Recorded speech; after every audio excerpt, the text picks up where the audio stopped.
हाँ जी दोस्तों, लेके आ गए आपके लिए एक और नया वीडियो। और आज रिव्यू कर रहे हैं कोरोना एक्स्ट्रा प्रीमियम बियर का। जैसा कि हमारे पिछले वीडियो में सौरभ धवन जी के द्वारा रिक्वेस्ट की गई थी कि कोरोना बियर का रिव्यू कर दीजिए, तो कोरोना बियर का रिव्यू लेके आ गए हैं उनके लिए और आप सभी के लिए। तो चलिए वीडियो को स्टार्ट कर लेते हैं। और अगर आप चैनल पर नए हैं तो चैनल को सब्सक्राइब कर लीजिए ताकि आपको ऐसे बढ़िया वीडियोज़ हमेशा देखने को मिलते रहें।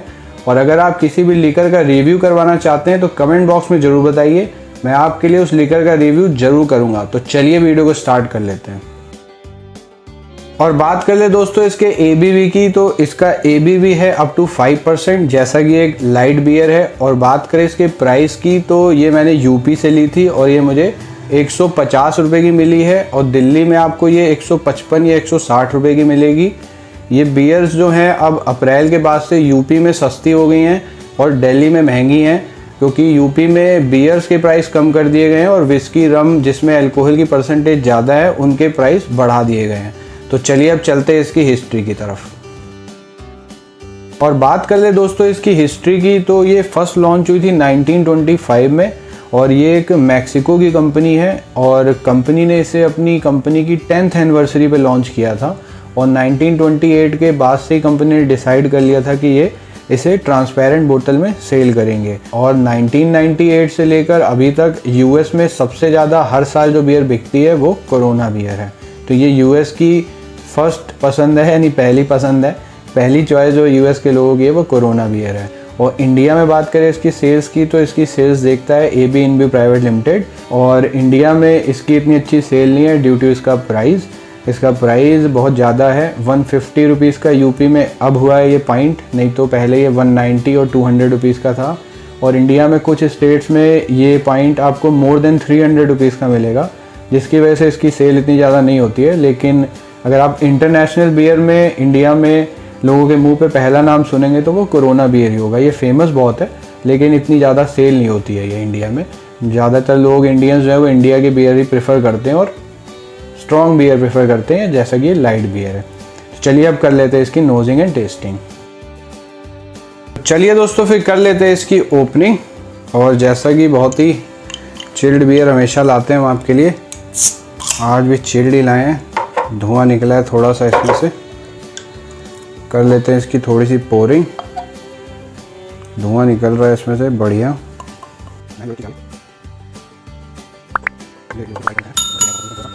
कार्बोनेशन अच्छा लग रहा है, फ्रॉथ भी बहुत अच्छा आ गया है। और टू बी फ्रैंक, निकलने के साथ ही इसमें से एक बड़ी ही गंदी सी स्मेल आई है। चलिए करते हैं इसकी नोजिंग।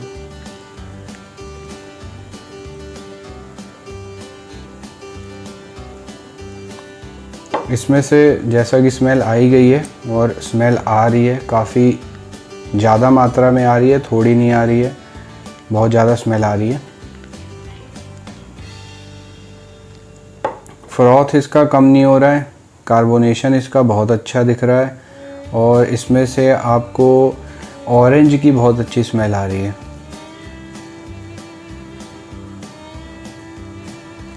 ऑरेंज की, थोड़ी थोड़ी नींबू की, थोड़ी सिट्रसी से फ्लेवर की महक आ रही है इसमें से। और जो इसमें इसकी जो स्मेल है ना, उसकी वजह से इसका जो टेक्सचर है, जो इसका फ्लेवर है, जो भी इसमें इंग्रेडिएंट डाले गए होंगे वो बहुत ज़्यादा दब रहे हैं। स्मेल बहुत ज़्यादा आ रही है, उनका जो महक है वो बहुत कम आ रहा है। चलिए अब कर लेते हैं इसकी टेस्टिंग।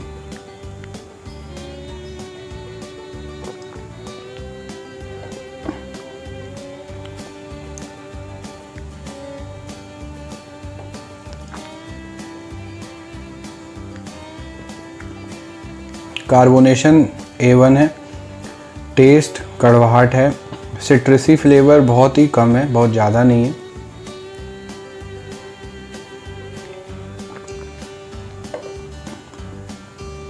पैलेट पे थोड़ी कड़वाहट ज़्यादा फील हो रही है 2 सिप के बाद। और हार्शनेस नहीं है, स्पाइसीनेस बिल्कुल नहीं है।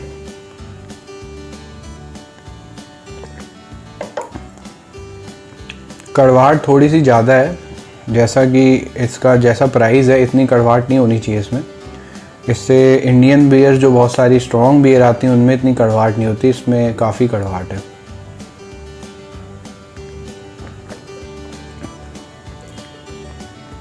ऑल इन ऑल एक ओके बियर है, बहुत ज़्यादा अच्छी तो नहीं कहूँगा, अच्छी बियर है लेकिन बहुत ज़्यादा अच्छी नहीं है।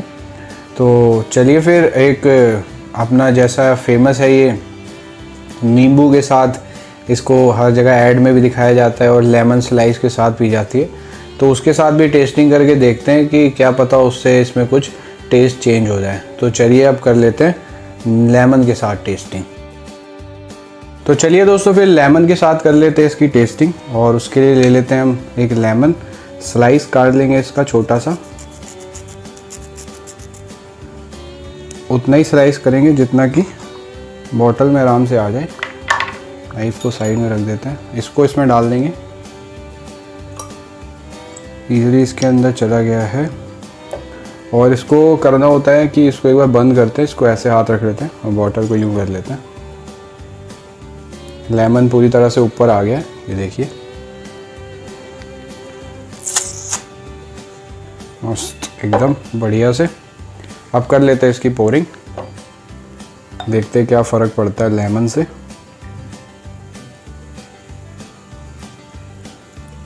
लेमन डालने से इसका जो फ्रॉथ है वो बहुत ही कम हो गया है। देखिए जैसा कि मैंने पहले गिलास में डाला था तो फ्रॉथ बहुत ज़्यादा आया था और अब फ्रॉथ बिल्कुल ख़त्म हो गया इसका।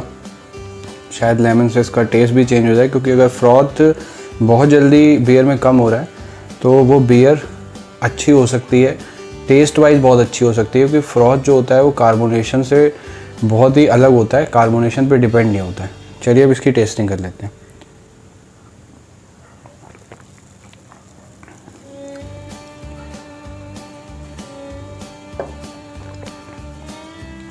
लेमन की वजह से इसका कार्बोनेशन और फ्रॉथ दोनों ही बहुत कम हो गए हैं। अगर आपने इसमें ज़्यादा लेमन, मैंने तो सिर्फ स्लाइस डाला था, अगर आपने लेमन इसमें निचोड़ दिया तो ये बहुत ही ज़्यादा गंदी हो जाएगी। और बाकी देखते हैं। लेमन की वजह से सिट्रसी फ्लेवर जो है वो बढ़ गया है और कुछ नहीं। कड़वाहट उतनी ही फील हो रही है, लेमन की वजह से कड़वाहट कम नहीं हुई है, कड़वाहट कुछ ज़्यादा ही है। ऐसा कि इंटरनेशनल बियर है, इतनी ज़्यादा सेल होती है वर्ल्ड वाइड, लेकिन कड़वाहट बहुत ज़्यादा है।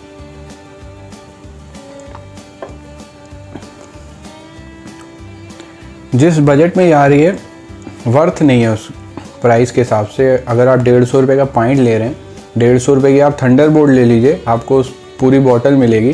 बेहतरीन बियर है, बहुत अच्छी बियर है, ये मज़ा नहीं आया। लेमन डालने का कोई बेनिफिट नहीं है, लेमन डालने का सिर्फ एक मिथ है, क्योंकि ये ट्रांसपेरेंट बोतल है और ट्रांसपेरेंट बोतल में कोई भी बियर अगर सेल हो रही है तो धूप में अगर वो आती है तो उसका टेस्ट जो है वो बहुत ज़्यादा स्मेल करने लगती है, फैक्ट है ये तो। इसीलिए जो बियर्स की बॉटल होती हैं वो हमेशा डार्क कलर्स की बॉटल होती हैं। अगर सिर्फ इसी में लेमन डालने से इसका टेस्ट बदल जाता तो Miller life, Miller S, Kingfisher ultra, Kingfisher ultra max, बहुत सारी ऐसी बियर हैं जो ट्रांसपेरेंट बोतल में आती हैं। ये सिर्फ मिथ है लेमन डालने का और कुछ नहीं, वरना लेमन डालना सिर्फ इनकी एडवर्टीज़मेंट और सिर्फ मार्केटिंग की एक टैक्टिक है और कुछ भी नहीं। लेमन डालने से कुछ भी चेंज नहीं हुआ है, और बल्कि इसका जो कार्बोनेशन और फ्रॉथ है वो और ज़्यादा गंदा हो गया, बिल्कुल भी अच्छी नहीं लग रही टेस्ट में। और अगर आप देखें तो जो सिट्रसी इसमें एक्चुअल में आया था वो लेमन डालने के बाद भी वैसा ही है, बिल्कुल भी इंक्रीमेंट नहीं हुआ, बिल्कुल भी घटा नहीं है, कड़वाहट घटी नहीं है। जो घटा है वो कार्बोनेशन और फ्रॉथ दोनों घट गए। इसके कार्बोनेशन घट गया तो बेकार ही हो गई बियर, किस काम की। तो इस बियर को रेटिंग तो अच्छी नहीं मिलने वाली है। मैं इस बियर को सिर्फ 8.1 मार्क्स देना चाहूँगा आउट ऑफ 10। इतनी अच्छी नहीं लगी मुझे बियर। 150 रुपये का पाइंट लेके पैसा ख़राब करना है और कुछ नहीं। आप इंडियन बियर ले लीजिए, वो ज़्यादा अच्छा है। और भी इंटरनेशनल बियर आती है, होगार्डन आती है, इससे बहुत अच्छी बियर है, इससे 10 गुना ज़्यादा अच्छी बियर होगार्डन है। अगर आप इंटरनेशनल बियर ले रहे हैं तो कोरोना को छोड़ के होगार्डन लीजिए। इसी के साथ वीडियो को एंड करते हैं और मिलते हैं आपसे नेक्स्ट वीडियो में। कोई भी वीडियो, कोई भी रिव्यू अगर आप देखना चाहते हैं तो कमेंट बॉक्स में ज़रूर बताइए। मिलते हैं आपसे नेक्स्ट वीडियो में, तब तक के लिए चीयर्स माय फ्रेंड, बने रहिए हमारे साथ।